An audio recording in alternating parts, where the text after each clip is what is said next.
Hello students, welcome to unique classes of right way. आज बच्चे हम लोग स्टार्ट करने जा रहे हैं अपना इकोनॉमिक्स का paper eco honours 4th same के लिए। और कैसे कैसे पढ़ना है आपको, इसमें हम लोग बुक कवर करेंगे डीएन गुजराती, उसके सारे चैप्टर्स, मतलब चैप्टर 2 से लेकर के चैप्टर 10 तक वो सारे चैप्टर आपको कराए जाएंगे। सिलेबस आपके पास होगा ही, और अगर आपको सिलेबस की जानकारी लेनी है तो उसके लिए आप हमारा वीडियो देख सकते हो, हाउ टू स्टडी इकोनॉमेट्रिक्स। ठीक है, उस वीडियो का भी लिंक आपको मिल जाएगा, तो आप वहाँ से देख सकते हो। तो आज बच्चे हम लोग स्टार्ट करने जा रहे हैं गुजराती बुक। आपके सिलेबस में 2 बुक लग रही है, एक गुजराती जो कि हमारा मेन टेक्स्ट बुक है, थ्योरेटिकल बुक है, सारे फॉर्मूले, सारे मेथड, सारा कुछ इसमें पढ़ाया जाएगा। उसके बाद से दूसरा है बुक वुल्ड्रिज की बुक लग रही है, जिसमें प्रैक्टिकल एप्लीकेशंस आपको करने हैं। मतलब पढ़ेंगे हम गुजराती से और उसका प्रैक्टिकल क्वेश्चंस हम कहाँ से करेंगे, तो वुल्ड्रिज से करेंगे। उसके पीछे लॉजिक है, उसके पीछे इसलिए क्योंकि वुल्ड्रिज का जो लाइब्रेरी होता है ना, वुल्ड्रिज बुक जो है उसका अपना एक लाइब्रेरी, और उस लाइब्रेरी में सारे डेटा सेव ऑलरेडी किए जा चुके हैं पहले से। तो हम जब सॉफ्टवेयर से प्रैक्टिकल करते हैं ना, तो डेटा से अपने आप कनेक्ट हो जाता है। एक लाइब्रेरी कमांड होता है वुल्ड्रिज, तो सारे डेटा को हम एक्सेस आसानी से कर सकते हैं। तो जितने भी आपके बुक में जितने भी एग्जाम्पल्स होंगे रीडिंग में, वो सारा आपका स्क्रीन पे आ जाएगा। तो उसके लिए बहुत सारे सॉफ्टवेयर हैं, जैसे कि आपके यूनिवर्सिटी में एक ग्रेटेल है, ई व्यूज़ है, थर्ड है स्टेटा, चौथा है आर, 5th है पाइथन, 6th है MS एक्सेल। 6 ऑप्शंस हैं सॉफ्टवेयर पैकेजेस के थ्रू आप प्रैक्टिकल क्वेश्चंस कर सकते हो इकोनॉमेट्रिक्स में, क्योंकि इकोनॉमेट्रिक्स का मतलब है मैट्रिक्स इन इकोनॉमिक्स। इकोनो और मैट्रिक्स दोनों वर्ड से मिलकर के इकोनॉमेट्रिक्स बना है। तो इकोनॉमिक्स तो चलो हम लोग डीएन गुजराती से पढ़ लेंगे, लेकिन उसका मेजरमेंट जो प्रैक्टिकली है वो कहाँ करेंगे हम लोग, वुल्ड्रिज में करेंगे। क्वेश्चन तो थ्योरेटिकली यहाँ पे पेपर पे हम लोग गुजराती में भी करेंगे, लेकिन प्रैक्टिकली जो है उतने सारे सम्स, उतना सारा स्क्वायर का सम, ये सब निकालना बहुत टाइम लग जाता है। तो सारे बने बनाए हुए सॉफ्टवेयर आए हुए हैं, हमें बस उसमें कुछ कमांड ध्यान में रखना, प्रैक्टिस करना, लर्न करना है, हमारा काम बहुत आसान हो जाएगा। ठीक है, तो हम लोगों ने राइट वे पे आपको आर लैंग्वेज दिया गया है, तो हम लोग इकोनॉमेट्रिक्स थ्रू आर करेंगे, आर। ठीक है, और भी किसी कॉलेज में कोई दूसरा हो सकता है, तो आप अपने अपने कॉलेज के हिसाब से पूछ लेना। वैसे कॉलेज वाले ये कहते हैं कि आप किसी भी लैंग्वेज से कर सकते हो। अगर कॉलेज मान लो सपोज करो स्टेटा पढ़ा रहा है, आपने मेरे से आर किया, तो कॉलेज कहता है आप अपने रिस्क पे आर के थ्रू भी कर सकते हो, कोई दिक्कत नहीं है। वैसे मोस्ट ऑफ द कॉलेजेस में आर कराई जा रही है, इसलिए हम लोगों ने भी आर के कराया। पॉसिबल नहीं है कि सारे 6 लैंग्वेजेस में सारा कमांड वगैरह सारा प्रैक्टिकल कराए हम लोग, उतने सारे क्वेश्चंस, इसलिए अभी फिलहाल आपको आर मिल रहा है। हो सकता है फ्यूचर में एक स्ट्रेटा का डिमांड आ रहा है, स्ट्रेटा का भी फ्यूचर में हो सकता है आपको मिल जाए। ठीक है, तो ये बातें मैंने आपको बता दी, क्योंकि ये सब सुनने में जब आएगा तो आपको लगेगा कि हाँ मैम ने भी ये सारी बातें की थी। तो याद हो गया आपको कि हमारे 2 बुक कवर होगी, एक गुजराती और एक वुल्ड्रिज। गुजराती तो हम लोग करेंगे थ्योरेटिकल एग्जाम के लिए, जो वुल्ड्रिज के क्वेश्चन होंगे वो प्रैक्टिकल एग्जाम में पूछे जाएंगे। ठीक है बच्चे, चलो आपके पेपर में टोटल होगा 90 क्वेश्चन, 90 मार्क्स का पेपर होगा, बता देते हैं। 90 मार्क्स, इसको 5 क्वेश्चंस में डिवाइड किए गए हैं, 18 18 18 18 18 18 18 18। ये 18 फर्स्ट क्वेश्चन तो कंपलसरी होगा, सभी बच्चों को करना होगा। इसमें कुछ ऑब्जेक्टिव वगैरह पूरे सिलेबस को कवर करता हुआ होगा। बाकी जो 4 है वो एनी 4 आउट ऑफ 6 करना होगा, मतलब 6 क्वेश्चंस होंगे। सेक्शन बी सेक्शन सी बना करके भी दे सकते हैं या एक ही साथ दे सकते हैं, वो उनकी मर्जी है। उसमें से आपको 4 क्वेश्चन करने होंगे, 72 मार्क्स आपको यहाँ से मिलेगा। इसमें कोई रूल नहीं है कि पहला क्वेश्चन चैप्टर 2 और 3 से होगा, दूसरा क्वेश्चन 4 और 5 से होगा, ऐसा कुछ फिक्स नहीं है। वो चाहें तो बच्चे ये हो गया 72 मार्क्स का। तो कोई ऐसा नहीं है, किसी भी क्वेश्चन में कोई भी पार्ट कहीं से पूछा जा सकता है। हो सकता है कि ए पार्ट चैप्टर 2 का हो, बी पार्ट सीधा चैप्टर 10 का हो, इसलिए आपको पूरा सिलेबस करना ही पड़ेगा। आप कोई भी चैप्टर छोड़े हो तो आप रिस्क में जा रहे हो। ठीक है, तो ये तो हो गया 90 मार्क्स का आपका थ्योरी का पेपर होगा। और भी बहुत सारे होंगे, इंटरनल असेसमेंट, टेस्ट वगैरह होंगे। उन सब का आपके रीडिंग के फर्स्ट पेज पे लिखा हुआ, नहीं तो डिटेल में फिर हम लोग उस वीडियो में कवर करते हैं, हाउ टू स्टडी इकोनॉमेट्रिक्स। तो आज सीधा गुजराती का हम लोग चैप्टर 2 स्टार्ट करने जा रहे हैं, जिसमें हम लोग पढ़ेंगे linear regression of 2 variables. Econometrics पढ़ने से पहले रिक्वायरमेंट क्या क्या होगी कि आप स्टैट्स और मैथ्स अच्छे से पढ़े हों। जो भी आपकी यूनिवर्सिटी ने आपको स्टैट्स और मैथ्स के पेपर जितने भी पढ़ाए, उसके बाद से ही इकोनॉमेट्रिक्स की बारी आती है। तो जिन बच्चों ने स्टैट्स नहीं पढ़ा है ढंग से, वो बात करेंगे हमारे मतलब मैनेजमेंट से, तो फिर उनको जो है कुछ पेपर जो है वो अवेल करा दी जाएगी, ताकि वो रिवाइज कर सकें जल्दी जल्दी में। ठीक है, तो जल्दी जल्दी में आप सिर्फ कॉन्सेप्ट वाले क्लासेस भी रिवाइज कर लेते हो तो आपका आइडिया बन जाएगा, फिर आपको इकोनोमेट्रिक्स समझने में प्रॉब्लम नहीं होगी। इसमें मेनली स्टैट्स की ज़्यादा ज़रूरत है, मैथ्स तो है ही लेकिन स्टैट्स ज़्यादा चाहिए होता है, लाइक हाइपोथेसिस टेस्टिंग वगैरह जो भी चैप्टर्स थे उन सब की ज़रूरत होगी सेकेंड सेमेस्टर के स्टैट्स की। ऐसा नहीं है कि आपको अभी पूरा याद होना चाहिए, अगर आपने कभी भी पढ़ा हुआ है तो वो रिकॉल कराना फिर हमारा काम है, ठीक है, वो हम लोग टाइम टाइम रिकॉल कराते रहेंगे। लेकिन अब बिल्कुल भी नहीं पढ़ा है तो फिर मुश्किल होगा समझना, तो आप एक बार उसको जल्दी जल्दी कॉन्सेप्ट की क्लासेस जल्दी जल्दी में रिवाइज कर लें, ठीक है। तो अब स्टार्ट करें। आज हम लोग अपना इकोनोमेट्रिक्स में हम लोग स्टार्ट करेंगे गुजराती का chapter 2। Chapter 2 is about linear regression of 2 variables. अब हमारा कंटेंट जो है वो स्टार्ट हो रहा है, सिलेबस स्टार्ट कर रहे हैं।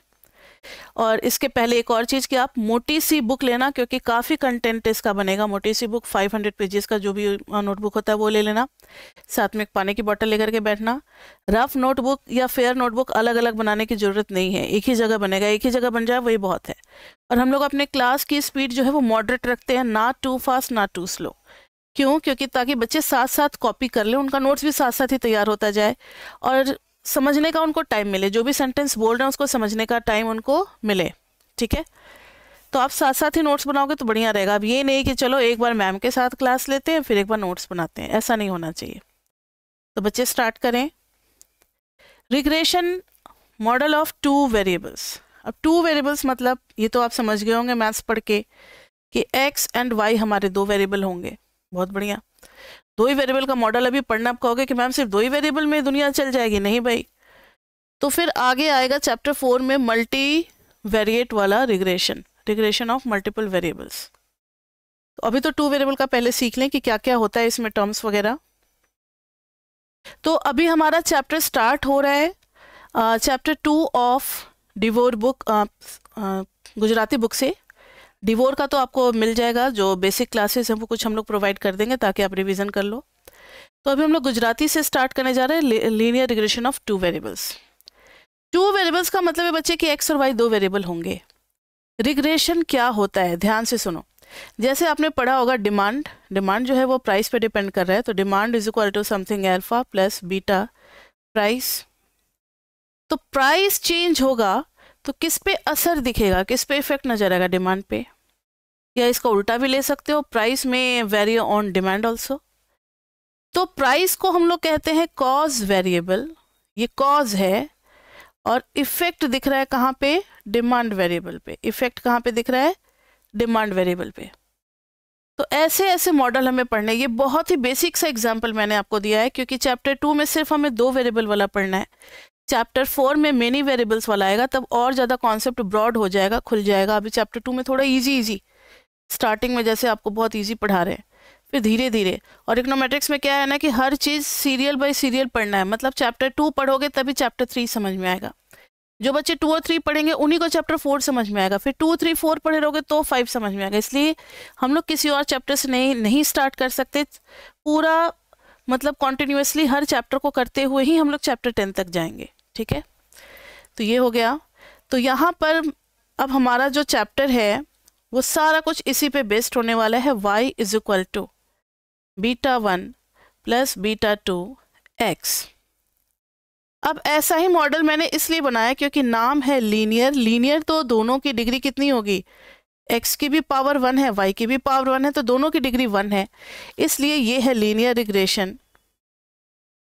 और 2 वेरिएबल्स इसलिए क्योंकि एक कॉज वेरिएबल है और एक इफेक्ट वेरिएबल है। और भी नाम है इनके, मैथमेटिक्स में इसको क्या बोलते हैं, इंडिपेंडेंट, पढ़ा होगा आपने, इंडिपेंडेंट, और इसको बोलते हैं डिपेंडेंट।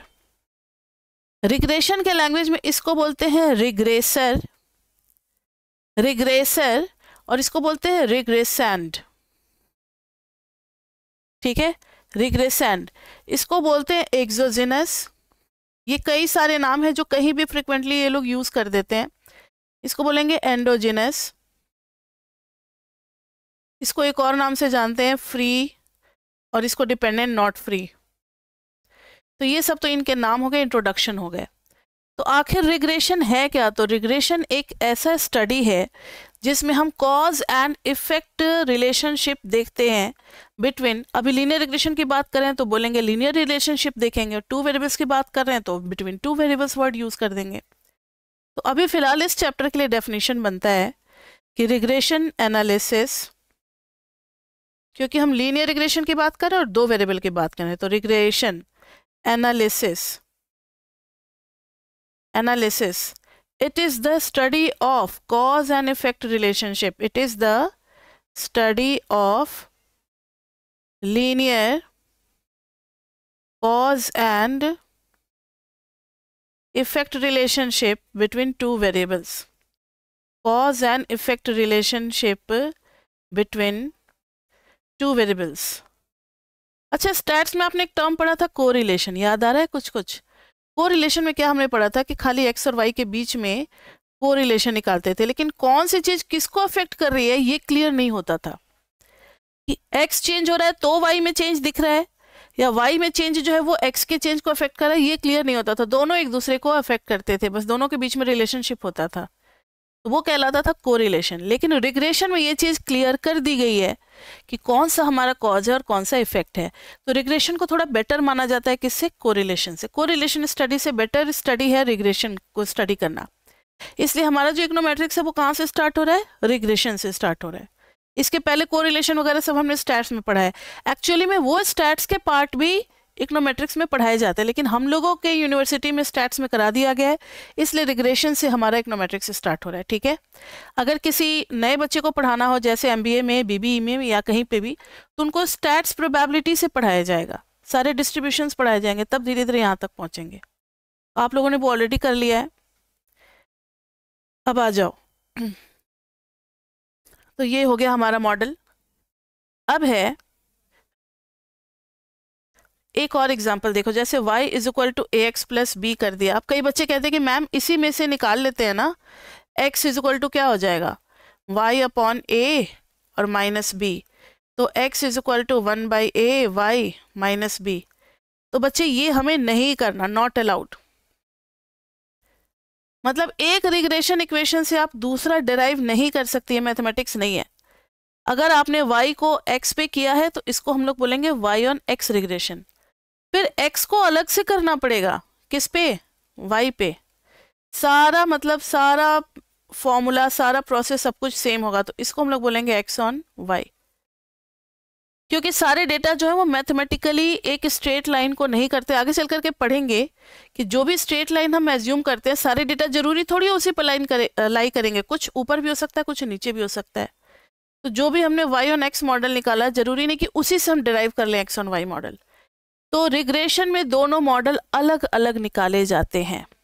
ठीक है, मैथमेटिक्स में ऐसा होता था कि y is equal to 3x plus 2 है, तो यहीं से x निकाल लेते थे, y/3 माइनस 2, और कह देते थे कि ये x का रिलेशनशिप हो गया y के साथ। लेकिन ऐसा रिग्रेशन में नहीं करेंगे, ये बात याद रख लेना, दोनों मॉडल अलग अलग निकाले जाएंगे। तो अगर दो वेरिएबल है तो कितने मॉडल पॉसिबल है? एक y ऑन x और एक x ऑन y। क्लियर? अब है कि आखिर ये हम रिग्रेशन पढ़ ही क्यों रहे हैं? वैसे तो अभी आपको थोड़ा अजीब लग रहा होगा कि इसका ऑब्जेक्टिव अभी हम कैसे बताएं, लेकिन जब आप पूरा इकोनोमेट्रिक्स पढ़ लोगे तो आपके लिए इजी हो जाएगा, आप खुद से भी कुछ पॉइंट इसमें ऐड कर पाओगे। Objectives of regression analysis. तो ये पहला एक छोटा सा थ्योरेटिकल क्वेश्चन बनता है। हाँ, एक चीज और, इकोनोमेट्रिक्स में थ्योरी भी आती है। 40-60 रेशियो रहता है, मतलब 60% जो है वो प्रैक्टिकल रहता है, 40% थ्योरी होती है, इसलिए आपको थ्योरी भी पढ़ के जाना है। जितने भी डेरिवेशंस आपको क्लास में कराए जाएंगे, कुछ डेरिवेशंस हो सकता है आपके कॉलेज वाले ना कराएं, या वो कहेंगे ये पेपर के लिए जरूरी नहीं है, लेकिन हम लोग वो डेरिवेशंस आपको कराएंगे चैप्टर 4 में, गॉस मार्कोव में, इसलिए क्योंकि वो आगे के चैप्टर 7, 8, 9, 10 इन सब में डेरिवेशंस के अंदर में यूज होते हैं, तो डेरिवेशन कराना जरूरी है। ठीक है, तो सारे डेरिवेशंस वगैरह सब कुछ हम लोग करेंगे। तो अभी तो ऑब्जेक्टिव ऑफ रिग्रेशन एनालिसिस बहुत ही बेसिक है, ये आपको देखना है। पहला है, इसको लिखते चलो आप लोग साथ साथ। अभी 5 मिनट शुरुआत में थ्योरी लिखनी ही पड़ती है, आपको पता है। To estimate the mean of independent variable, independent बोले तो y का mean, independent from the from the given explanatory variable, from the given explanatory. अभी तो बस आप लिख लो, ज़्यादा डिटेल में आप समझोगे एक डमी वेरिएबल चैप्टर आएगा, चैप्टर नंबर 6, उसमें आपको समझ में आएगा। वैसे ये कंडीशनल मीन के बारे में बात हो रही है, आज के क्लास में हम लोग कंडीशनल मीन तो कर ही लेंगे। तो यहाँ पे जब x गिवन होता है ऐसे लिखते हैं, आपको पता है कि मीन को हम लोग किससे रिप्रेजेंट करते हैं, एक्सपेक्टेंसी से, इतना तो स्टैट्स में पढ़ा हुआ है। और अगर ऐसे लिख दिया expectancy of y for given x is equal to something like x, ये कहलाएगा कंडीशनल मीन। ये क्या कहलाएगा, conditional mean. And what is the condition here, condition है कि जब x की वैल्यू x होगी तो। अब बात आती है कि मैम ये पढ़ते चले जा रहे हैं लेकिन इसका क्या यूज़ है, इस पेपर का क्या इतना इतना इस पेपर के बारे में क्यों लोग बोलते हैं कि इसका डिफ़िकल्टी लेवल है। बहुत लेंदी पेपर है ये, बहुत लेंदी है। मतलब ये मैथ्स और स्टैट्स जैसा आप इसको नहीं सोच सकते, सारे मैथ्स सारे स्टैट्स को मिला लो तो भी इकोनोमेट्रिक्स की बराबरी नहीं कर पाएंगे, इतना लेंदी पेपर है। लेंदी पेपर है क्योंकि इसके डेरिवेशंस काफ़ी लेंदी होते हैं, इसके क्वेश्चंस करने में काफ़ी ज़्यादा टाइम लगते हैं, थ्योरी भी इसका काफ़ी लेंदी होता है। इस पेपर का काफ़ी इंपॉर्टेंस है। मतलब अगर किसी भी कंपनी को आपको अगर सिलेक्ट करना है ना कैंपस प्लेसमेंट में, तो वो आपका इकोनोमेट्रिक लेवल चेक करेंगे, क्योंकि उनको रिसर्च करवाना है मार्केट में, उनको कुछ एनालिसिस करना है, कुछ भी करना है, कुछ भी प्रोजेक्ट देना है। तो इकोनोमेट्रिक जो है वो आपका कॉम्बिनेशन होता है माइक्रो का, मैक्रो का, मैथ्स का, स्टैट्स का। ये एक मेजरमेंट वाला प्रैक्टिकल पेपर है, इससे बच्चे की सारी काबिलियत चेक हो जाती है। और इसको बहुत ज़्यादा लोग यूज़ भी करते हैं, जितने भी बड़े बड़े रिसर्चर्स बैठे रहते हैं या एडवाइज़र होते हैं किसी बड़े बड़े कंपनी में। जैसे एक ऊंचे कुर्सी पे एक इंसान बैठा हुआ है, मान लो एक लेस चिप्स की कंपनी का पैकेट है, या पार्ले जी, चलो पार्ले जी ले लेते हैं। पार्ले जी की बिस्किट पहले भी 3 रुपए की बिक रही थी, आज 5 रुपए की है। अभी उसका प्राइस नहीं बढ़ा सकते, हर चीज़ का प्राइस बढ़ गया है। लेकिन पार्ले जी का 5 रुपए का प्राइस अगर बढ़ेगा तो लोग कहते हैं कि 60-70% लोग बिस्किट ही खाना इंडिया में छोड़ देंगे। मतलब इंडिया में पुअर पीपल का बेसिक फूड है, बच्चे जो है वो पार्ले जी 5 रुपए का खा करके खुश हो जाते हैं। सुबह सुबह उठा, खाया, अपना ब्रेकफास्ट हो गया। सारे जितने भी वर्कर्स हैं वो एक पार्ले जी खा लेते हैं, ब्रेकफास्ट हो जाता है। तो पार्ले जी में उस कंपनी के जितने भी लोग हैं, लीगल एडवाइजर हैं, जो भी सीईओ, उन लोगों की मीटिंग होती है, वो लोग बैठते हैं। वहाँ पे इकोनॉमिस्ट भी होंगे, उन्होंने मार्केट पे रिसर्च किया होगा कि अगर 1 रुपया भी बढ़ा दे पार्ले जी का तो क्या इफेक्ट पड़ेगा, डिमांड सीधा घट जाएगा, बहुत ज़्यादा घट जाएगा, हम लॉस में चले जाएंगे। तो वो अपना रिपोर्ट जो है वहाँ पे प्रेजेंट करेगा कि नहीं सर, हम लोग जो है पार्ले जी का प्राइस नहीं बढ़ा सकते।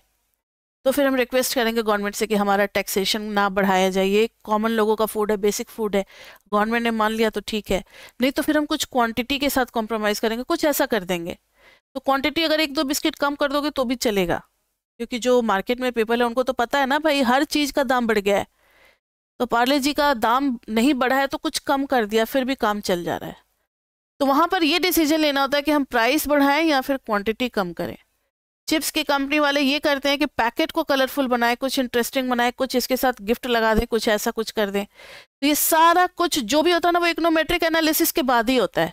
ऐसे नहीं कि बैठे बैठे मुझे ये अच्छा लग रहा है चलो ये कर देते, ये नहीं होता। सारा का मार्केट रिसर्च होता है, बहुत बड़ा बड़ा रिसर्च होता है, बहुत बहुत बड़े बड़े मार्केट को कवर किया जाता है, उसके बेसिस पे सारे स्टैटिस्टिक्स डेटा कलेक्ट किए जाते हैं, फिर एक हाइपोथेसिस टेस्टिंग होती है, फिर हम किसी नतीजे पे पहुंचते हैं, हम डिसीजन लेते हैं। डिसीजन लेना थोड़ा बहुत आपने स्टैट्स में पढ़ा हुआ है, उस चीज़ को हम लोग फिर इकोनोमेट्रिक्स में अप्लाई करेंगे, वही हाइपोथेसिस टेस्टिंग, सारा कुछ वही होगा। तो ये हो गया कंडीशनल मीन। तो कंडीशनल मीन का मतलब है when the given value of x is small x, तब वाई का क्या मीन है, अभी थोड़ी देर में जान जाओगे आप। दूसरा है, तो पहला ऑब्जेक्टिव ये है, जब हमें कंडीशनल मीन निकालना होता है तो हम रिग्रेशन एनालिसिस का यूज करते हैं। फिर है दूसरा, टू फोरकास्ट मीन वैल्यू। मान लो अभी हमारे पास डेटा जो 2025 तक का है और हम 2030 का एस्टिमेट लगाना चाहते हैं, जो अभी फ्यूचर की बात है 2030, कि 2030 में क्या होने वाला है, उसका डेटा तो अभी हम नहीं ला सकते। तो फ्यूचर का वैल्यू भी प्रेडिक्ट कर सकते हैं कि पिछले 25 साल में ये नेचर रहा है, अगर इसी रफ्तार से, इसी ट्रेंड से ये बढ़ता रहा तो 2030 में इसकी वैल्यू क्या होगी। उसके बेसिस पे हम आज से अपनी पॉलिसी बनाना शुरू कर देते हैं। ठीक है, मान लो वीट प्रोडक्शन इंडिया में लगातार डिक्रीज कर रहा है, तो 5 साल बाद हमारे इंडिया में क्या होने वाला है, वीट का बहुत ज़्यादा स्कार्सिटी होने वाला है। गेहूँ तो फिर हम किसी यूरोपियन कंट्री से या कहीं से जो है उसको क्या करेंगे, इंपोर्ट करेंगे। अब वो गेहूं तो हमें ऐसे नहीं दे देंगे, तो हमें उन्हें कुछ लालच देना होगा, उनको कुछ टैक्स वगैरह में रिबेट दे देंगे, उनको कुछ बिजनेस का प्रॉफिट दिखलाएंगे, तब वो हमारे यहाँ माल भेजेंगे, हमारे यहाँ इन्वेस्ट करेंगे। तो इस तरीके से पॉलिसी बनाई जाती है फ्यूचर को ध्यान में रख करके। और फ्यूचर की वैल्यू प्रिडिक्ट कहाँ से होगी, कहाँ से अंदाजा लगाया जाएगा, यही रिग्रेशन इक्वेशन से। ठीक है, तो समझ में आ गया रिग्रेशन का क्या यूज है, to forecast the mean of future value. तो इस बात को लिख लें, to forecast the mean value of y for x beyond the sample range। ठीक है, हमारे जो ऑनरेबल प्राइम मिनिस्टर थे मनमोहन सिंह, वो भी डी स्कूल से पास आउट थे, सबको पता ही होगा। और वो इतने ज़्यादा डी स्कूल से प्रभावित थे, उनका तो नॉलेज खैर सब जानते कि काफ़ी बड़े इकोनॉमिस्ट थे। उनका कुछ पैनल था, मुझे नंबर नहीं याद है, कि 20-25 लोगों का उन्होंने डी स्कूल के ही अच्छे लेक्चरर का एक अपना पैनल बनाया हुआ था, अपना डिसीजन बॉडी। जब भी उनको कोई डिसीजन लेना होता था इंडिया के फेवर में या जो भी, तो वो उन पैनल से डिस्कशन करते थे और फिर वो किसी नतीजे पे पहुंचते थे, फिर वो लगाते थे। क्योंकि जो इकोनॉमिस्ट रिसर्चर होते हैं वो काफ़ी कुछ रिसर्च किए रहते हैं, उनके रिसर्च में एक बहुत बड़ा सब्जेक्ट होता है, कौन सा, ये इकोनोमेट्रिक्स। तो अगर आप इकोनोमेट्रिक्स कर लिए ढंग से तो आपका बहुत अच्छा कैरियर बनने वाला है, तो इस बात को आप ध्यान से देख लें। और ये हर जगह मिलेगा आपको, MBA वगैरह सब में मिलेगा। तो ये हो गया हमारा सेकंड। तीसरा है टू एस्टिमेट मीन और central value from the available values. मतलब अगर हमें लास्ट 20 ईयर्स का अगर डेटा दिया हुआ है तो हम उन सारे डेटा को यूज़ करके उसका एस्टिमेट कर सकते हैं मीन और सेंट्रल वैल्यू, कि भाई क्या होगा, पिछले 20 साल का एवरेज वैल्यू कितना है। ठीक है, तो एस्टिमेट मीन और central value from the available values. Fourth है टू टेस्ट दी हाइपोथेसिस। ये सारा कुछ हम लोग आगे के चैप्टर में करेंगे, तो ये आपको ऑटोमेटिक ही याद हो जाएगा। अभी आपको भले ही डिफिकल्ट लग रहा हो, लेकिन आगे ये इजी होने वाला है। To test the hypothesis about the nature of dependence, कि भाई किस टाइप का डिपेंडेंस है, डिपेंडेंसी है या नहीं है। उसके लिए हम लोग कौन कौन सा टेस्ट ज़्यादातर यूज़ करने वाले हैं, T test, chi square test, F test. ये टी टेस्ट आपने पढ़ा होगा चैप्टर 7 में और 8 में भी पढ़ा होगा, चैप्टर 8 में डिवोर में। ये आपने 7 के 7.4 में काई स्क्वायर पढ़ा होगा। एफ टेस्ट आपने 9.4 में पढ़ा होगा, एफ टेस्ट 9.4 या 9.5 में। तो ये सारा कुछ आप पहले पढ़ चुके, तो इस टेस्ट से आप वाकिफ़ हो। अगर आपने नहीं पढ़ा है तो आप एक बार हमारे सर से बात कर लें मैसेज करके कि कैसे इनको आपको बेसिक्स में कवर करना है। करना ही पड़ेगा, नहीं तो फिर नहीं समझ में आएगा। अभी चैप्टर 2 तो फिर भी हो जाएगा, चैप्टर 3 से आपको प्रॉब्लम आने लगेगी, क्योंकि चैप्टर 3 में टेस्टिंग का यूज़ चैप्टर 3 से स्टार्ट हो जाएगा, हर चैप्टर में है। चलो, ये तो हो गया ऑब्जेक्टिव ऑफ रिग्रेशन एनालिसिस, जो अभी भले ही आपको याद करने में दिक्कत होगा, क्योंकि जब कोई चीज़ कॉन्सेप्ट जब दिल से नहीं लगता तो फिर याद नहीं होता है। लेकिन जैसे आप 3-4 चैप्टर पढ़ लोगे, ये चीज़ें आपको ईजी लगने लगेगी। तो ये था इंट्रोडक्शन, जैसे किसी भी मूवी का कास्टिंग होता है, तो ये था हमारा। अब जो है आगे, अब हमारी मेन बात शुरू होने वाली है, वो है पहला topic PRF। What is the main topic? First topic PRF, that is full form is population regression function. Population regression function. Population आप जानते हो, जैसे अगर मुझे दिल्ली के सारे लोगों को टारगेट करना है, कोई फैक्ट्री लगानी है, चलो मिल्क प्रोडक्ट्स मुझे बेचने हैं, डेयरी प्रोडक्ट्स, और मैंने कोई डेयरी का अगर अपना कोई फार्म बनाया है, तो मेरे लिए पॉपुलेशन सिर्फ दिल्ली होगा, क्योंकि मेरा जो प्रोडक्ट है वो दिल्ली से बाहर नहीं जाने वाला। अब कोई पूरी इंडिया को अगर टारगेट कर रहा है तो उसका पॉपुलेशन इंडिया हो जाएगा। तो पॉपुलेशन डिपेंड करता है कि आपका सेट कितना बड़ा है या किस एरिया में आप काम करना चाहते हो, उसके हिसाब से पॉपुलेशन डिसाइड होता है। तो पॉपुलेशन रिग्रेशन फंक्शन कभी कभी किसी बस एक कंपनी के ही जो लोग होते हैं उन्हीं का डेटा पॉपुलेशन का काम करता है। ठीक है, तो यहाँ पर हम लोग PRF को देखेंगे। एक एग्जाम्पल के थ्रू, फिर पहले एक दो लाइन लिख लेते हैं, या पहले एग्जाम्पल ही कर लेते हैं। आपके बुक में एक एग्जाम्पल होगा, सैट स्कोर एग्जाम्पल। इसके लिए आप अपना रीडिंग निकाल लो और उसको पढ़ना शुरू करना जरा। पेज नंबर 22, सेक्शन है 2.2, the population regression function PRF a hypothetical example. ये कोई रियल एग्जाम्पल है, हाइपोथेटिकली इसको मतलब बनाया गया है, फ्रेम किया गया है। To illustrate what all this means we will consider, set होता है एक एग्जाम होता है, मोस्ट दिया हुआ 2 years of high school, in the last 2 years of high school most American teenagers take the SAT college entrance examination. The test consists of 3 sections: critically reasoning, formerly called the verbal section, mathematics and an essay portion। मतलब 3 चीजें हैं उसमें, statistics है, maths है और essay portion है, नहीं reasoning है, maths और essay portion है। Each scored on a scale of 0 to 800, मतलब स्केल क्या है, 0 to 800 का स्केल है, मतलब इतना मार्क्स है। Since the essay portion is more difficult to score, we will focus primarily on the mathematics section। अब essay वाला जो है वो तो आर्ट हो गया ना, कि कौन कितना उसको ब्यूटीफुली प्रेजेंट करता है, उसमें स्कोर करना थोड़ा मुश्किल होता है। लेकिन मैथमेटिक्स में तो अगर आपने बैंग ऑन आंसर दे दिया तो आपको फुल मार्क्स मिलेंगे, वहाँ तो मार्क्स कट करने का कोई रीज़न ही नहीं होता, तो इसलिए इन्होंने मैथ्स का स्कोर लिया है। Suppose we are interested in finding out whether a student's family income is related to how well students score on the mathematical section of the test। मतलब ये देखना चाह रहे हैं कि किसी का फैमिली इनकम का जो पोजीशन है, जो उसका स्टैंडर्ड ऑफ लिविंग है, क्या उसका कोई रिलेशनशिप है किसके साथ, मैथ्स स्कोर के साथ। सैट में, सैट हो सकता है स्टैटिस्टिकल एप्टीट्यूड टेस्ट या कुछ भी, आप स्कूल एप्टीट्यूड टेस्ट कुछ भी नाम दे सकते हैं, जैसे हमारा कैट मैट होता है वैसे ही वहाँ पे सैट है। Let Y represent the math SAT score and X represent annual family income। तो Y किसको लिया है, मैथ्स के स्कोर को लिया है, किसको लिया है, मैथ्स के स्कोर को लिया है, और X किसको लिया है, एनुअल फैमिली इनकम। साफ साफ क्लियर कर दिया है, एनुअल फैमिली इनकम। इसके बारे में हम लोग नोट्स बनाएंगे, लेकिन पहले एक एग्जाम्पल समझ लें कि PRF होता क्या है, तो फिर नोट्स बनाएंगे ना तो वो याद भी हो जाएगा। So Y is maths score, X is annual family income. The income variable has been broken into 10 classes। इसको 10 classes में ब्रेक कर दिया गया है। देखें जरा नेक्स्ट पेज पे, रीडिंग है सबके पास तो देख सकते हो, रीडिंग नहीं है तो आप यहाँ भी देख सकते हो। इसका विजिबल मेरे ख्याल से नहीं होगा कैमरा में, काफ़ी छोटा है। हाँ यहाँ दिख रहा है,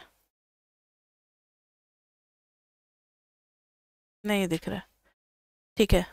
आज आपके पास रीडिंग होगा ही, विदाउट रीडिंग क्या पढ़ोगे आप, तो और नहीं है तो देख लो यहाँ पे, चलो बना देते हैं, कोई दिक्कत नहीं है। ऐसे देवा मैथमेटिक्स सैट स्कोर, यहाँ पे फैमिली इनकम बना दिया है, फैमिली इनकम। यहाँ पर स्टूडेंट डाल दिए हैं, स्टूडेंट कितने लिए हैं, तो 1 2 3 4 5 6 7 8 9 10, ये 10 स्टूडेंट्स हैं। और यहाँ पर इनकम है $5000। मतलब वैसे ग्रुप को इंटरव्यू किया गया है जिनका इनकम जो है वो फैमिली इनकम जो है वो $5000 है, फिर है $15000। इस तरीके से हर लेवल पे इनकम पे है।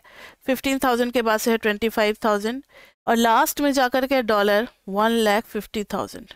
आप देख सकते हो बुक में दिया हुआ है, बीच में और भी बहुत सारे कॉलम है। 10 लोगों से पूछताछ की गई है कि भाई जिनका भी एनुअल फैमिली इनकम है 5,000 वो आ जाए इस रूम में। उनसे पूछा गया, उनका सैट स्कोर चेक किया गया। या आजकल तो डेटा एक्सट्रैक्ट हो जाता है डेटाबेस के थ्रू, तो उन लोगों ने जब एक्सट्रैक्ट किया तो आया कि एक का आया था 460 आउट ऑफ कितना 800। 0 to 800 स्कोर था हमारा, याद रखना। 460 आया, यहाँ पे 470 आया, 460 आया, 420 आया, 440 आया, लाइक दिस वे सबका दिया हुआ है। 490 आया, ठीक है। इसी तरीके से यहाँ भी डेटा होगा 480, 510 से लेकर के कहाँ तक 520 तक। फिर 25,000 में 460 से लेकर के कहाँ तक 470 तक। तो सबका दिया हुआ है, यहाँ भी दिया हुआ है।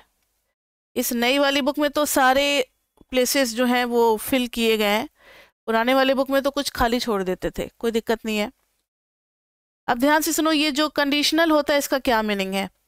हम लोग इसको मान लेंगे x1 is $5,000, this is x2 $15,000, this is x3। तो इसका नंबर कितना हो जाएगा जरा बुक में देखना, 1 2 3 4 5 6 7 8 9 10। तो this is x 10th position. तो x1 x2 x3 x10 सारी वैल्यूज गिवन है हमें। अब सबका सम करेंगे, यहाँ पर सबका सम करेंगे तो समेशन ऑफ x1 निकल जाएगा, टोटल जो भी निकलेगा 10 है। तो x1 मीन, यानी मीन को हम लोग ऐसे लिखेंगे, expected value of y for given value of x is equal to x1, यानी कि ये कितना आ गया, सपोज करो 452। मतलब सबको जब 10 से डिवाइड कर दिया तो ये आ गया मीन, फर्स्ट कंडीशनल मीन। समझ में आ गया? नहीं आई बात समझ में? इन सब का सम कर दो, 10 लोगों से इंटरव्यू लिया गया है, और सबका सम करके बाय 10 कर दो, जो आएगा वो एक एवरेज स्कोर होगा किसका, मैथ्स सब्जेक्ट का, for the people who have their average family income as $5,000। तो 5,000 वाले लोगों का एवरेज कितना आ गया मार्क्स, 452। उसी तरीके से इधर सबका सम करोगे, सम ऑफ x2 बाई 10, ये आ गया, सेकेंड मीन इज 475। तो दिस इज आवर, इसको हम कैसे मतलब एड्रेस करेंगे, तो this will be expectancy of y for x is equal to 5,000 के बाद से क्या है 15,000, x is equal to 15,000 and this is expectancy of y for x is equal to 5,000। समझ में आ रहा है? यानी ये जो लास्ट में आएगा 552 जो एवरेज आ रहा है, इसको हम लोग लिख सकते हैं expectancy of y for x 10 is equal to कितना, 1,50,000। यही था ना इनकम, 1,50,000। ठीक है, तो इसको कहते हैं हम लोग कंडीशनल मीन। देखो मीन कितने तरीके के निकले हैं, 10 तरीके के मीन है, there are 10 types of mean. और ये मीन को कैटेगराइज किसके बेसिस पे किया गया है, एक्स की वैल्यूज के ऊपर, एक्स की कैटेगरी के ऊपर। तो जैसे जैसे एक्स को हम फिक्स कर रहे हैं, अभी पहले वाले के लिए एक्स फिक्स है, सबके लिए 5,000, तो यहां पर हमने एक्स फिक्स कर दिया 5,000, यही है कंडीशन। और जब इस कंडीशन पे हम लोग एवरेज निकाल रहे हैं वाई का, तो वो कहलाएगा कंडीशनल मीन। समझ में आ गई बात, कंडीशनल मीन नाम क्यों दिया गया है। अब जैसे ये है 552, इसमें एक कंडीशन फिक्स कर दी गई है कि भाई सबका इनकम 1,50,000 ही होगा, कुछ और नहीं होना चाहिए, ना कम ना ज्यादा। उस टाइम में जब सारे 10 लोगों का हमने एवरेज निकाला, so this will be called conditional mean. Conditional mean किस लिए, क्योंकि ये भी एक मीन है, लेकिन यहाँ पे कंडीशन ये लगी हुई है कि सबकी एवरेज एनुअल फैमिली इनकम 1,50,000 ही होनी चाहिए। तो जब ऐसा कोई कंडीशन हम लगा देते हैं तो तब उस मीन को कहते हैं कंडीशनल मीन। तो यहाँ पे 10 तरीके के कंडीशनल मीन आए हैं, है ना। देयर आर 10 टाइप्स ऑफ, ऐसे आप अपने हिसाब से, क्योंकि 10 क्लासेस में हमने डिवाइड किया था इसलिए 10 मीन निकले हैं। कोई 20 क्लास में डिवाइड करेगा, उसका 20 निकलेगा, उसका और अच्छा स्टडी माना जाएगा। ठीक है, जो जितना माइन्यूट लेवल पे जाता है उसका और अच्छा स्टडी माना जाता है, बेटर हो सकता है। तो चलो आगे बढ़ते हैं। और ये भी हम लोगों ने स्टैट्स में पढ़ा हुआ है कि कितने क्लासेस में डिवाइड करना चाहिए। वो right hand thumb rule root n करके नहीं निकालते थे फर्स्ट चैप्टर में, हिस्टोग्राम के कितने क्लासेस होने चाहिए, तो वो सब हम लोगों को पता है। फिर भी घबराओ नहीं, उसको हमें यहाँ अप्लाई नहीं करना है, यहाँ सब कुछ गिवन होता है। अब जरा देखो इसका एक पीआरएफ पे अभी हम पहुंचे नहीं हैं, अभी सिर्फ हमने क्या देखा है, कंडीशनल मीन देखा है, या कंडीशनल एक्सपेक्टेड वैल्यू। इसको हम लोग कंडीशनल मीन बोलते हैं या फिर कंडीशनल एक्सपेक्टेड वैल्यू बोलते हैं। कंडीशनल मीन, ये सारे कंडीशनल मीन है, या फिर कंडीशनल एक्सपेक्टेड वैल्यू है, या फिर कंडीशनल एक्सपेक्टेड वैल्यूज है। अभी पीआरएफ पे भी चल रहे हैं, लेकिन पीआरएफ के पहले एक काम और करना पड़ेगा, हमें थोड़ा सा इसका ग्राफ बनाना पड़ेगा, scatter diagram.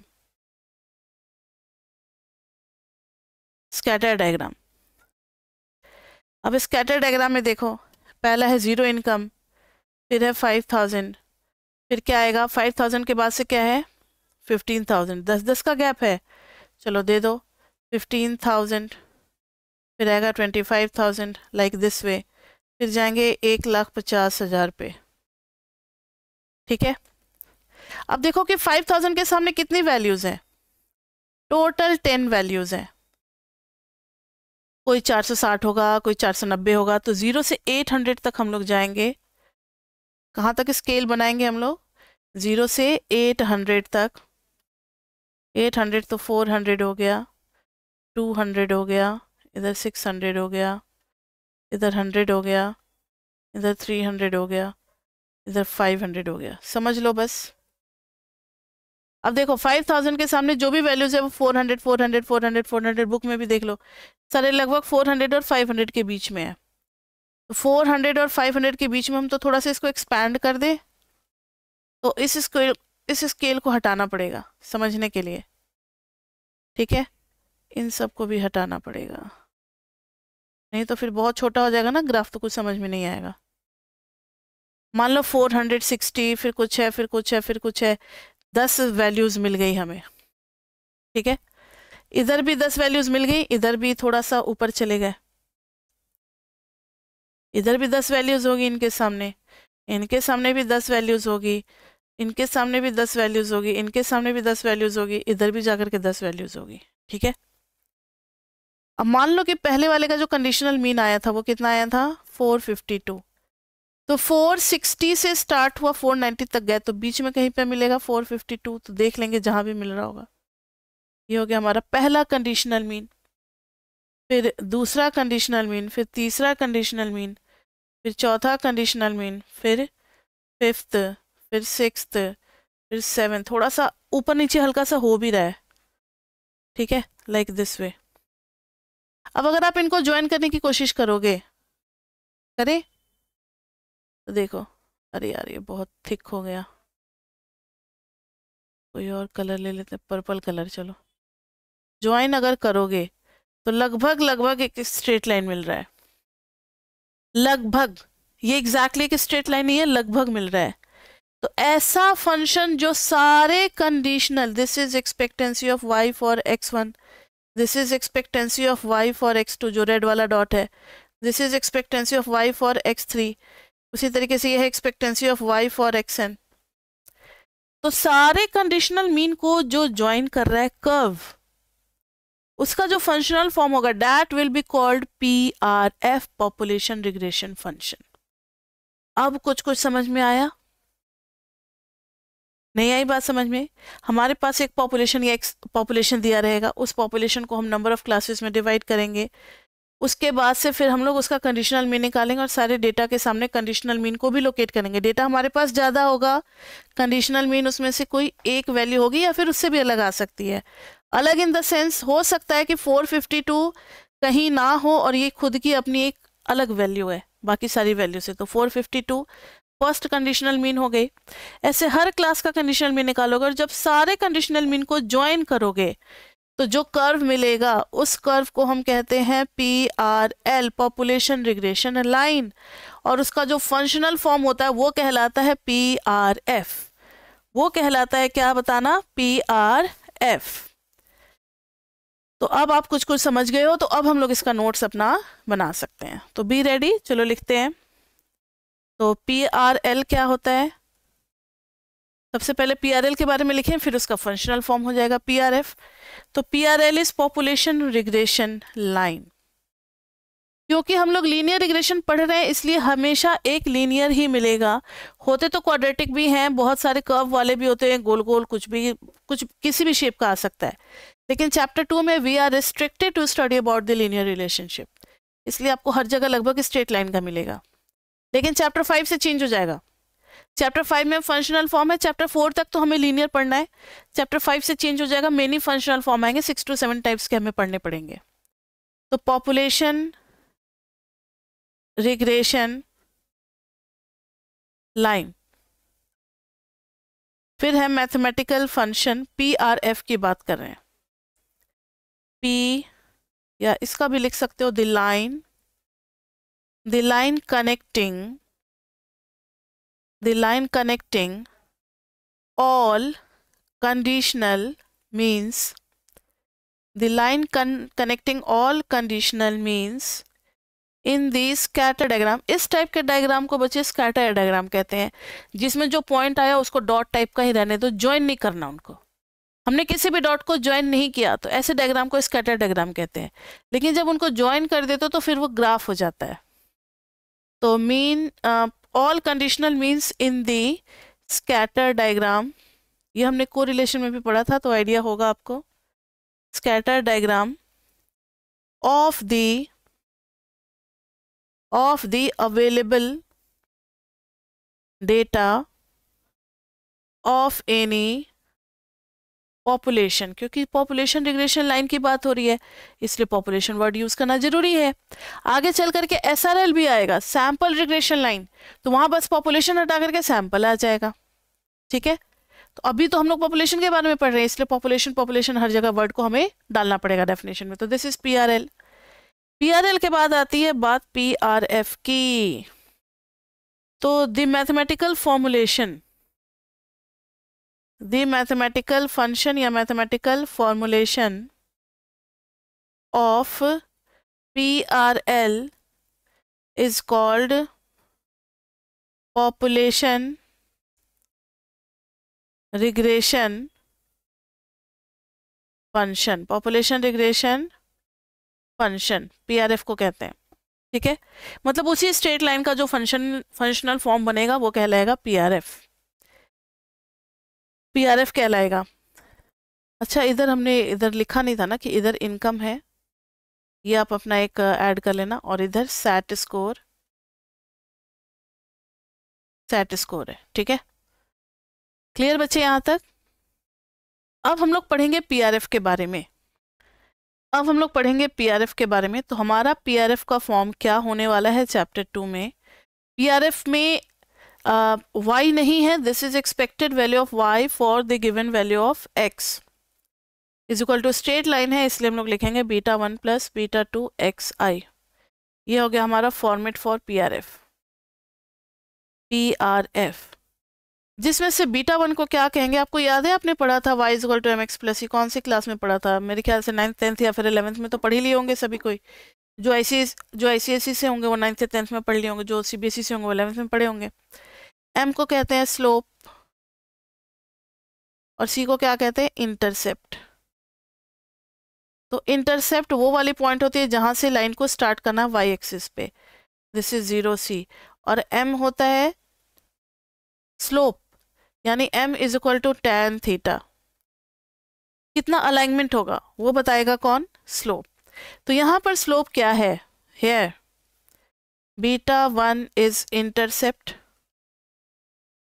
that is when xi is equal to 0, then also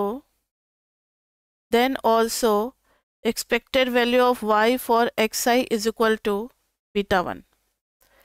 तो इंटरसेप्ट यही बताता है कि जब हमारा x 0 भी होगा तो भी एक्सपेक्टेड वैल्यू कुछ ना कुछ मिलेगी, दैट इज β1। स्लोप क्या बताता है? तो रिग्रेशन स्लोप पैरामीटर इज β2। β2 हमें ये बताता है कि when xi increases by 1, when xi increases by 1 unit, then expected value of y changes by इसलिए वर्ड यूज कर रहे हैं क्योंकि अभी हमें पता नहीं है कि β2 पॉजिटिव है या नेगेटिव है।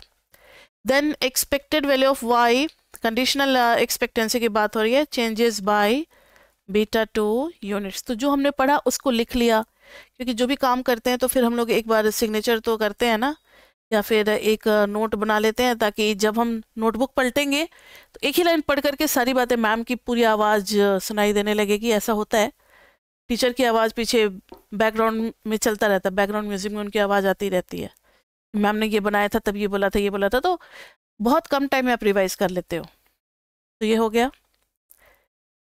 अब रिग्रेशन की दुनिया में इनको रिग्रेशन पैरामीटर्स कहा जाता है। मैथमेटिक्स में तो हम लोग स्लोप और इंटरसेप्ट के नाम से जानते हैं, लेकिन यहाँ पर β1 एंड β2 को are called regression parameters, are called parameters और रिग्रेशन कोफिशिएंट्स भी बोलते हैं इनको। क्या बोलते हैं? Regression coefficients. क्योंकि अक्सर ये क्वेश्चन मिलेगा आपको, एस्टिमेट द रिग्रेशन कोफिशिएंट्स। हर क्वेश्चन के ए या बी पार्ट में होता है। पहले पार्ट में होता है इंटरप्रेट करो, दूसरे पार्ट में आता है क्या? एस्टिमेट करो। तो ये आएगा ही आएगा, पैरामीटर्स और रिग्रेशन कोफिशिएंट्स। तो वर्ड आपको सारे क्लियर होने चाहिए, ऐसा नहीं कि हमने ऐसा कुछ नहीं सुना है, क्या पता नहीं क्या निकालने को कह रहा है। तो beta 1 is intercept and beta 2 is slope, ये तो सबको पता है, एंड बीटा 2 इज स्लोप।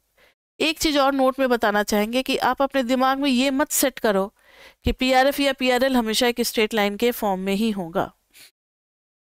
ये तो लोकस है ना स्ट्रेट लाइन का, मतलब सारे कंडीशनल मीन का। ये स्ट्रेट लाइन भी हो सकता है, ऐसे भी हो सकता है, ऐसे भी हो सकता है, कुछ भी हो सकता है। जिधर जिधर उसको कंडीशनल मीन मिलेगा उधर की तरफ ये मूव करेगा। तो ऑल आर पीआरएफ, ठीक है।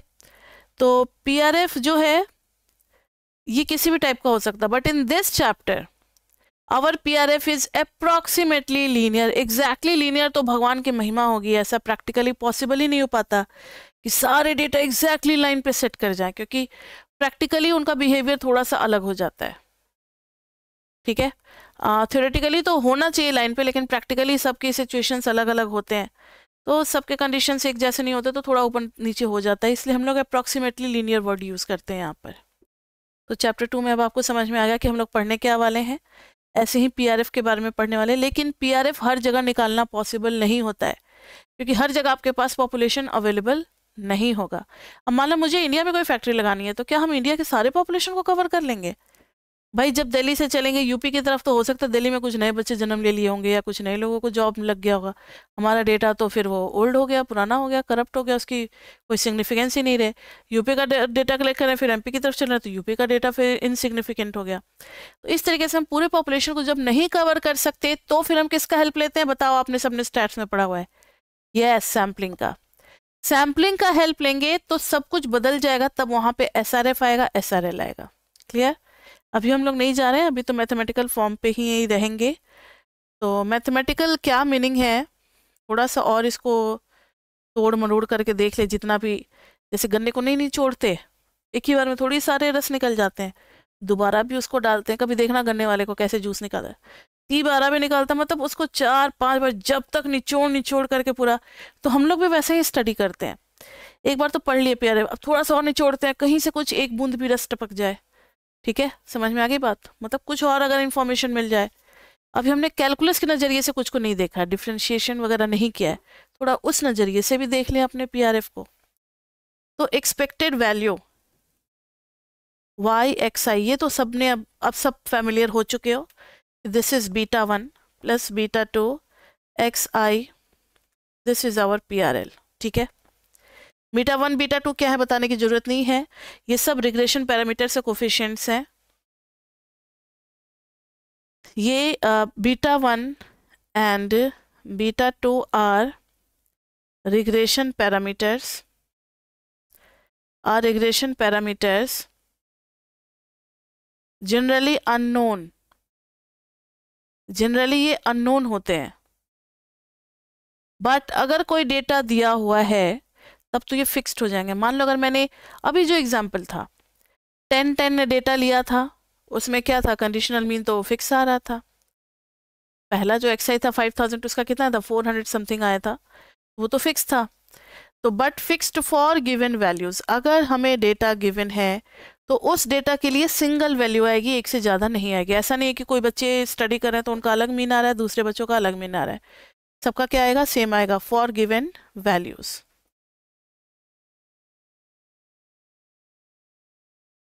अब देखो beta 1, if x i is equal to 0, इसमें अगर एक्स आई 0 भी डाल दोगे, then also expected value of y for x i is equal to beta 1। तो बीटा 1 क्या है आपको पता लग गया, इसको हम लोग इंटरसेप्ट बोलते हैं। इंटरसेप्ट का मतलब होता है कि whenever our independent variable is 0, then also we have certain conditional expected value, that is beta 1. Next is beta 2. Beta 2 is expected value of y x i. जरा देखना, बीटा 2 को समझने चल रहे हैं। तो this is beta 1 plus beta 2 x I.